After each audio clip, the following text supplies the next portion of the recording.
matatapang na babae. Sila yung mga babaeng palamiti, palatawa sa harap ng iba.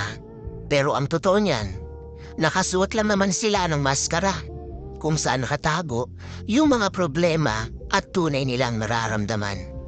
Sila yung matatapang na babae na kayang mabuhay kahit walang kasama. Iba ang gusto sa kailangan. Hindi nila ginusto ang maging matapang pero kinailangan nilang maging matapang dahil alam nila at sanay sila na hindi umaasa sa iba tuwing may problema. Hindi madaling makapasok sa buhay ng isang babaeng matapang dahil mataas na pader ang aakyatin mo.